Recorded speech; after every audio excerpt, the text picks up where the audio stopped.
సజీవస్వరం సజీవస్వరం ప్రతి మనిషిని ఆత్మీయ బాటలో నడిపించే స్వరం ప్రభు యేసు స్వరం ఆ క్రీస్తు స్వరం సజీవ స్వరం.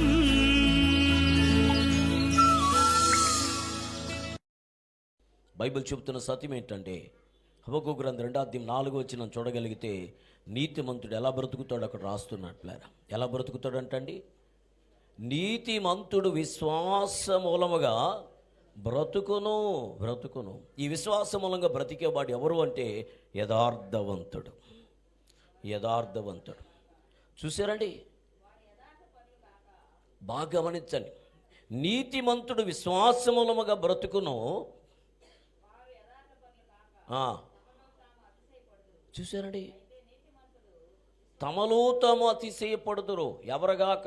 యథార్థవంతులు కాక. యథార్థత నీలో ఉంటే ఖచ్చితంగా నువ్వు ప్రశ్నిస్తావు. తర్వాత అంటాడు 3:2 యెహోవా నిన్ను గూర్చిన వార్త విని నేను భయపడుచున్నాను. యెహోవా సంవత్సరములు జరుగుచుండగా, సంవత్సరము 2025 అయిపోయింది, 2026 కూడా వచ్చింది. కానీ అందరూ అంటున్నారు మారింది కొత్త సంవత్సరం అని.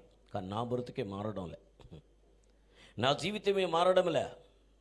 పోయిన పరిస్థితులు అలాగే ఉన్నాయి, వాగ్దానాలు అలాగే ఉన్నాయి, ఇస్తానన్నవి ఇంకా ఇవ్వలా, అనుకున్నట్టు ఏమీ జరగట్లేదు.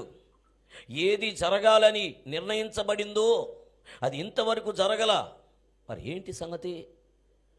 లేదా నువ్వన్నా వాగ్దానం చేసిన దేవుడు నమ్మదగిన వాడవు అనుకోవాలి. అలాగ అనడానికి నాకు ధైర్యం లేదు. ఎందుకంటే నువ్వైతే వాగ్దానం చేసిన దేవుడు నమ్మదగిన దేవుడవే, ఇచ్చి తప్పుటకు నువ్వు నరుడవు కావని నేను ఎరుగుదను. ఒకవేళ ఇది పొందకుండా పోవడానికి నాలో ఏమైనా ఉందా? నాతో మాట్లాడు, నన్ను సరిచేయి. ఈ ధైర్యం కావాలండి. భార్యాభర్తల మధ్యలో అసమాధానము కంటిన్యూ అయిపోతూ ఉంది. ఇద్దరు కలిసి ఒకే ఇంట్లో ఉన్నారు కానీ పలుకోవట్లేదు, నెమ్మది లేదు. కానీ ఎవరో ఒకరు తొందరపడి అసలు ఎందుకు మాట్లాడట్లేదు, నాలో ఉన్న మైనస్ ఏదో నువ్వు చెప్పగలవా అని అడగగలిగిన వాడు ఎవడంటే యథార్థంగా జీవించేవాడే అడగగలడు. భర్త యథార్థంగా ఉంటే భార్య దగ్గరికి వెళ్ళి అడుగుతాడు, నిలదీస్తాడు. భార్య ఒకవేళ యథార్థవంతురాలైతే భర్తను నిలదీస్తుంది, కాలర పట్టుకొని అడుగుతుంది, నాలో ఏముందో చెప్పగలవా? కొంతమంది అలా కాలర పట్టుకునే వాళ్ళు కూడా ఉన్నారు. అన్నీ చేసేసి కాలర పట్టుకునేవాడు కూడా ఉన్నారు. అంటే చేసిన తప్పిదము బయటికి రాదని, తెలియదని, నాకు తప్ప ఎవరికి తెలియదని. కానీ నీకు తప్ప ఇంకొకరు చూస్తున్నారు. చదువుకుందాం ప్లేరా. 2:3 చూడండి ఏం మాట్లాడుతున్నాడు. బాగా గమనించండి. ఇప్పుడు దాకా వేదన, కలవరము, కన్నీరు ఉంది, కానీ ఒక దర్శనం వచ్చిందట. ఈ దర్శన విషయము నిర్ణయ కాలం ఒకటి ఉంది. నిర్ణయ కాలమున జరుగును, సమాప్తమగుటకై ఆతురపడుచును. ఎప్పుడెప్పుడు చేయాలి? ఈరోజు ఓపెన్గా చెప్తాను. ఇక్కడ కూర్చున్న వారు ఒకవేళ 200 మంది, 250 మంది, 300 మంది ఉంటే వారందరికీ ఓపెన్గా చెప్తాను. ఒకే ఒక సత్యం ఏంటంటే మీకు తగిన సమయం ఒకటి కేటాయించబడింది. అపోస్తలుల 3:21 ప్రకారము ప్రతిదానికి కుదుటపాటు కాలం అనేది ఒకటి ఉంది, నిర్ణయ కాలం ఒకటి ఉంది. ఆ నిర్ణయ కాలము కొరకై దేవుని ఆశీర్వాదము, నీ కొరకు సిద్ధపరిచిన ఆశీర్వాదము చేయడానికి, ఇవ్వడానికి, నేను గొప్ప జనముగా మార్చడానికి ఆతురపడుతున్నది, తొందరపడుతున్నది. కాకపోతే నువ్వు చేయవలసింది పని వెయిట్ అండ్ సీ మాత్రమే కాదు, నిస్సహాయతతో ఉండొద్దు. నువ్వు ప్రశ్నించడం మొదలెట్టు, ఎంతకాలమయ్యా నన్ను విడిచిపెడతావు, ఎన్నాళ్ళు నాకు దూరంగా ఉంటావని దేవుని అడగడానికి నువ్వు సిద్ధపడు. అడిగి దేవుని దగ్గర నుంచి వ్యాజ్యమాడి నువ్వు స్వతంత్రించుకో. ఎందుకంటే ఆయన నీ తండ్రి గనక, ఆయనకు నువ్వు కుమారుడిగా, కుమార్తెగా ఉన్నావు గనక. కొంతమంది మౌనంగా ఉండిపోతారు. ఎలా అంటే కాదండి, ఇలా మౌనంగా ఉండిపోతారు. మౌనంగా ఉంటే ఏంటండి? మౌనంగా ఉండటం కాదు, అక్కడ నీ తండ్రితో నీకు రైట్స్ని గురించి ఆయనతో మాట్లాడాలి. బాగా గమనించండి పిల్లారా. దేవుని యొక్క కృపను బట్టి ఆయన ఇచ్చేటువంటి ప్రత్యేకమైన కార్యక్రమం కనబడుతుంది. కానీ ఎప్పుడు దాకా వెయిట్ చేయాలంటే ఒక సమయం ఉన్నది. ఆ సమయం ఒకవేళ ఇప్పుడు కావచ్చు, ఈరోజు కావచ్చు, లేకపోతే రేపు వారం లోపలైనా కావచ్చు. ప్రైజ్ ద లార్డ్, హల్లెలూయా. అందుకంటాడు ప్లేరా, ద్వితీయోపదేశకాండం 18 అంటాడు, మోషే మరణించక ముందట. వాక్యం చదువుకుందాం ప్లేరా. మోషే మరణించక ముందు చూడండి ఏం మాట్లాడడానికి సిద్ధంగా ఉన్నాడు సర్వశక్తి కలిగిన దేవుడు. ద్వితీయోపదేశకాండం 18వ అధ్యాయం 18-16. ఈ గొప్ప అగ్ని నాకు ఇకన కనబడకుందును గాక అని చెప్పితివి.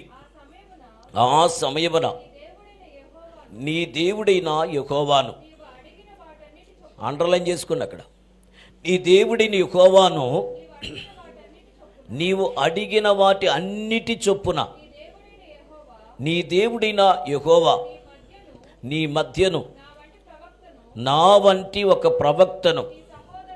చూశారండి, మోషే మరణించక మునుపే దేవుడిచ్చిన వాగ్దానం చూడండి ప్లాన్. నా వంటి ఒక ప్రవక్తను మీ సహోదరులలో, ఎందుకంటే మీ కన్నీరు తొడవబడాలి కదా, మీ కోరిక నెరవేర్చబడాలి కదా, మీ అక్కర్లన్నీ సమకూర్చబడాలి కదా, నీకిచ్చిన వాగ్దానము నెరవేర్చబడాలి కదా. అలా నెరవేర్చబడాలంటే నా వంటి ఒక ప్రవక్తను మీ సహోదరులలో మీ కొరకు పుట్టిస్తాడట. దేవుని స్తోత్రం కలుగునుగా, హల్లెలూయా. మీ కొరకు పుట్టించును. నువ్వు చేయాల్సిన పని ఏమీ లేదు, నీవు ఆయన మాట వినవలెను. నీవు ఆయన మాట కానీ వింటే నీ జీవితం ధన్యకరంగా మారిపోతే, ఆయన మాట వింటే మేలుకరంగా నీ జీవితం మారిపోతే. ఈ మాట చదువుతూ ఉంటే ఆయన అంటాడు కదా, మనకెక్కడి నుంచో గుర్తుకొస్తుంది.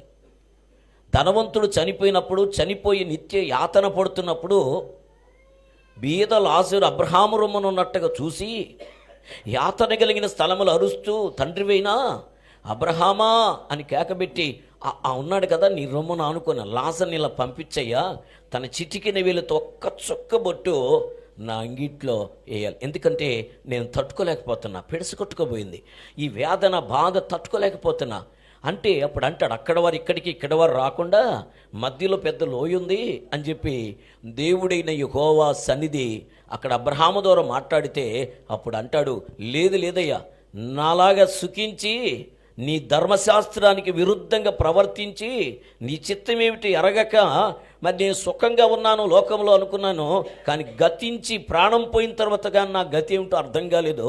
ఇప్పుడు యాతన కలిగిన స్థలంలో ఉన్నారు.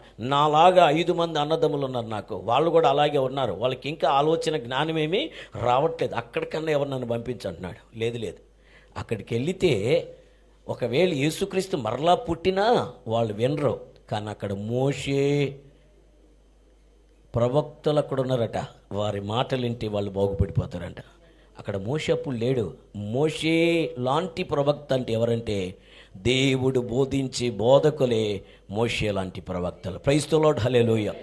వారి బోధ, వారి మాటలు వారి బ్రతుకులను మార్చివేస్తాయి, కానీ వినకపోవటమే బహుఘోరంగా ఉంది. అందుకని అంటాడు ఆయన, అంటాడు చూడండి ప్లారా, అతనికి ఆజ్ఞాపించినది యావత్తును అతడు వానితో చెప్పును. దేవుని నామానికి మహిమ కలుగును గాక. పై వచ్చిన చూడండి 17 వచనం, ఆయన మాట నీవు వినవలెను, మరియు యెహోవా నాతో ఇట్లనెను, వారు చెప్పిన మాట మంచిది, వారి సహోదరుల నుండి నీ వంటి ప్రవక్తను వారి కొరకు పుట్టించెదను, అతని నోట నా మాటలు ఉంచుదును, నేను అతనికి ఆజ్ఞాపించినది యావత్తును అతడు వారితో చెప్పును. అంటే ఈయన మాటలు కావే, దేవుని మాటలు.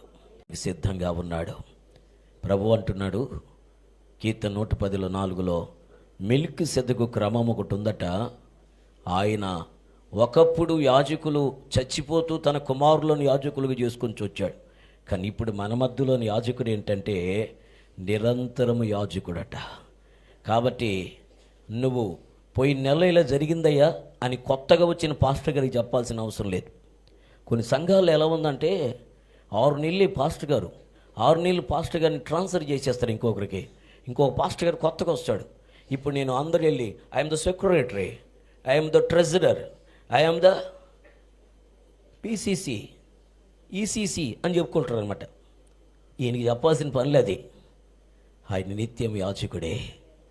పోయిన సంవత్సరం ఆయన యాజకుడు, కానీ అడగలేదని గమ్ముకున్నాడు. ఈ సంవత్సరం కూడా ఆయన చూడని కావాలి. 110వ కీర్తన. మెల్కీసెదెకు యొక్క క్రమము చొప్పున నీవు నిరంతరము యాజకుడవై ఉందువు అని యెహోవా ప్రమాణము చేసి ఉన్నాడు. చేసుకున్న వచ్చిన ప్రమాణము చేసి ఉన్నాడు. ఆయన మాట తప్పని వాడు. తన కోపదేమన రాజులను నలగొట్టును, అన్ని జనులకు ఆయన తీర్పు తీర్చును. దేశము శవములుగా నిండి ఉండును, విశాల దేశం ప్రధానుని నలగొట్టును. 7 రోజులు కన్నీళ్లు కార్చారు. ఈ కన్నీళ్లు ఆయన భోజనం చేయాలి, వీళ్ళు కూడా భోజనం చేయాలి అనుకుంటున్నాడు. నా స్నేహితులు వచ్చారు ఆ శ్రమలో ఉంటే కదా. చెడిపోతే ఎక్కడికి వెళ్ళంట?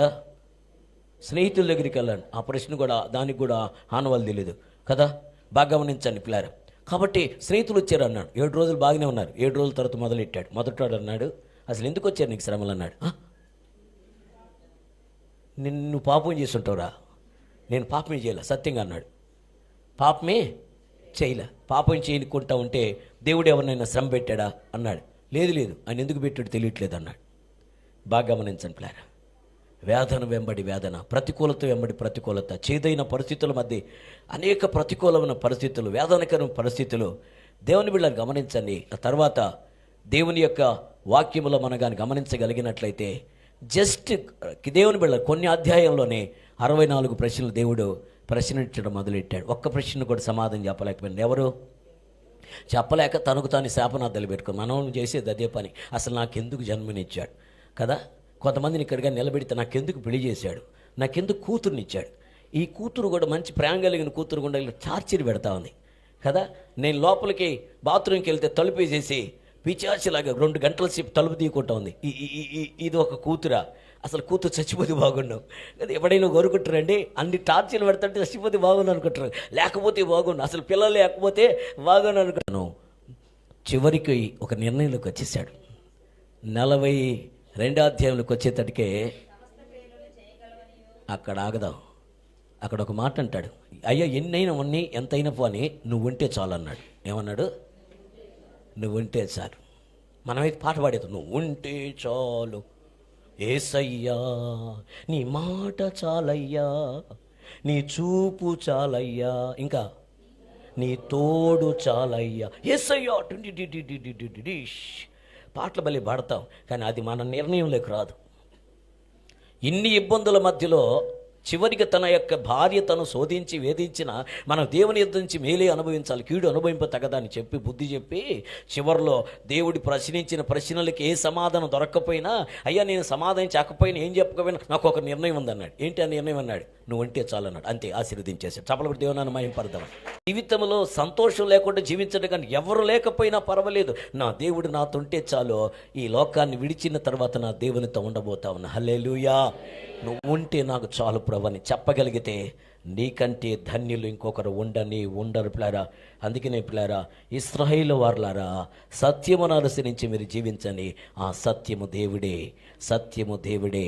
నేనే మార్గమును, నేనే సత్యము, నేనే ఏలయనగా సముద్రములు జలములతో నిండి ఉన్నట్లుగా ఇప్పుడు చెబుతున్నాడు ఆయన. చూసారండి, హోషియా 2వ అధ్యాయం 14వ వచనంలో ఆయన ఇలా మాట్లాడతాడు పిల్లారా. ఫలాలు లేకపోయినా అని మాట్లాడుతూనే ఏలయనగా చూద్దాం పిల్లారా. ప్రభు లేఖనాలు అంటాడు, కోపించుచుని ఆయన వాత్సల్యతో నూతనముగా పుట్టించి దేవుడు రాజులతో నువ్వు కూర్చోబోతున్నావు. హల్లెలూయా. చూడండి, ఆయన మాట్లాడుతున్నమాట. మరి ఇప్పుడు చదువుకున్న హోషియా గ్రంథంలో లోకమంతా ఎలా ఉందో చూడండి పిల్లారా. 4వ అధ్యాయం 1వ వచనం. త్వరగా ఆ మాట చదువుకొని ప్రభు పాదాల దగ్గరికి వెళదాం. దేవుని గురించినటువంటి జ్ఞానము లేదు, కానీ అసలైన సత్యం ఏంటంటే ఆ సత్యాన్ని నేను గ్రహించగలిగిన దేవుని బిడ్డ, సముద్రం నీళ్లతో నిండి ఉన్నట్లుగా భూమి అంతయు యెహోవా యొక్క దేవుని యొక్క మహత్యము కలిగిన జ్ఞానముతో. ఈ విషయాన్ని మర్చిపోకూడదండి. ఉన్న ప్రతి ఒక్కరూ సాక్ష్యం చెప్పడానికి సిద్ధంగా ఉన్నారు. సంపూర్ణ రాత్రి ప్రార్థన ఆత్మదేవుడు చెప్పాడు, జస్ట్ 12 days అని చెప్పాడు. ఆఫ్టర్ 15 days కల్లా మీ నోట సాక్ష్యం నేను ప్రకటించబోతున్న దేవుడు మాట్లాడాడు. ఆయన మాట సెలవిచ్చాడో, సేవకులు మాట్లాడారో, ఆ మాట దేవుడు స్థిరపరచబోతున్నాడు. అలా స్థిరపరచబడి మన జీవితంలో జరగాలి అంటే మనము దేవుని దగ్గర వ్యాజ్యం ఆడాలి, ప్రశ్నించాలి, దేవుని దగ్గర అడగాలి. అడగాలి అంటే మనకు కలేచ ఉండాలి, మనం ఆయన బిడ్డలము అనే నిర్ణయం మనకు రావాలి. అట్టి క్యారెక్టర్ మన జీవితంలో సంతరింప చేసుకోవాలి. అలా చేసుకున్నప్పుడు మన జీవితం దండికరంగా మారిపోతుంది. అందుకని కీర్తన 30 కీర్తనలు అంటాడు 11-12 చరణములో, కీర్తన 30 కీర్తన 11-12 చరణములో ఆయన మాట్లాడేటువంటి ఆ సార్వత్రిక విషయం చూడండి ప్లార్ ఏం మాట్లాడుతున్నాడు. 30 ఇది మన వాళ్ళు మౌనంగా అయిపోతున్నారు కదా. మౌన వ్రతం మనం ఎవరంతో ఈ గత నెలలో ఉన్నట్టు కూడా కాదు, ఈ నెలలో ఈ దినం మొదటి కొడుకులని దేవుడు చెప్తున్నాడు. స్థితిగతులు మారబోతున్న యెషయా గ్రంథం 53:11 ప్రకారము అతడు తనకు కలిగినటువంటి వేదనలన్నిటిని గూర్చి ఏంటంట, వేదన కొట్టివేయబడి వేదనకు మారుగా సంతోషం వస్తే తృప్తి నొందును. నీతిమంతుడైన నా సేవకుడు జనుల దోషమును బట్టి, అంటే యేసుక్రీస్తు మన బాధలని భరించేసాడు కనుక మనం సంతోషించి ఆనందించబోతున్నాం, తృప్తిగా ఉండబోతున్నాం. అట్టి ఆనందం అనుభవించాలంటే అందరం ఒకసారి లేచి నిలబడుకొని ఆయన ఘనపరుద్దాం, ఆయన కవిగా లెక్కలదాం. ఆరాధనా ఆరాధనా ఆరాధనా ఆరాధనా నా సర్వమా, నా మార్గమా, సత్యమా, జీవమా, నా సర్వమా, నీ కృపయే నన్ను బ్రతికించినది, ఇంతకాలము సజీవముగా ఉంచినది, కృపయే నన్ను బ్రతికించినది, ఇంతకాలము సజీవముగా ఉంచినది. సమాధానం ఇచ్చిన దేవుని సన్నిధి హబక్కూకు ద్వారా మాట్లాడుతున్నాడు. ఆయన అంటాడు, అందుకే చేనిలో దేవుని బిడ్డలారా పంట లేకపోయిన, సాలలో పశువులు లేకున్నప్పటికీ, అంజూరపు చెట్లు పూయకపోయినప్పటికీ, ఒలీవ చెట్లు కాపుకు రాకపోయినను, ద్రాక్ష చెట్లు దేవుని బిడ్డలారా కాపుకు వంగపోయినప్పటికీ నేను యెహోవా యందు ఆనందించదు. ఎందుకంటే నాకు అర్థం కాలేదు ఆయన కృపను గురించి, నాకు అర్థం కాలేదు ఆయన మహిమ జ్ఞానము లోకమంతా భూమి అంతా నిండి ఉన్నదని సేవకులు ప్రార్థన చేస్తారు. అందరూ ఏకీవిద్దాం. అత్యధిక సంతోషమును ఆనందమును అనుభవించిన స్థితిగా తండ్రి, ఇదిగో ఈ సమయంలో మాతో మాట్లాడిన దేవా నీకే వందనాలు, స్తోత్రాలు చెల్లిస్తున్నాం నాయనా. మా గొప్ప దేవ, మేము కూడా నాయన మా జీవితాల్లో ఓ దేవ తండ్రి నీతో మాట్లాడినప్పుడు మేము మౌనంగా ఉండకుండా, ఓ దేవ తండ్రి నిన్ను అడిగినప్పుడు తండ్రి, అయ్యా తండ్రి నిన్ను వెతికినప్పుడు ఓ దేవా అట్టి జ్ఞానమును అయ్యా తండ్రి అనుభవించే కృపని, అట్టి జ్ఞానము ద్వారా అయ్యా తండ్రి నీ సంతోషమును సమాధానమును అనుభవించే కృపని మాకు దయచేసిన మా పరమ తండ్రి నీకే వందనాలు, స్తుతులు, స్తోత్రాలు చెల్లిస్తున్నాం. నామానికి మహిమ ఘనత ప్రభావాలు కలిగించుకోమని యేసు నామములో వేడుకని ప్రార్థిస్తున్నాను తండ్రి, ఆమేన్. ప్రేమ, యేసుక్రీస్తు వారి యొక్క పారమని కృప, పరిశుద్ధాత్మ దేవుని కన్యుల నిత్య సన్నది, సమాధానము, ఆదరణ, ఆశీర్వాదం కూడిన మనకు, లోక సకల పరిశుద్ధులకు, ప్రముఖంగా దేవుని ప్రశ్నించి విడుదల పొంది సమాధానం అనుభవించిన యోబు వలె, మోషే వలె, హబక్కూకు వలె తన సంఘ సహవాసమును ఆశీర్వాదకరంగా మార్చి, ఈ వార్త విన్న ప్రతి వాని కన్నీరు నాట్యంగా మార్చి, యావత్ బాధ నుంచి తప్పించబడి సాక్షులుగా నిలబెట్టి, కాపాడి ఆశీర్వదించి తన మహిమ కొరకు నిలబెట్టును గాక. ఆమేన్, ఆమేన్. క్రీస్తు శుభనామములందరికీ నా హృదయపూర్వకమైన thank you and all. Praise the lord.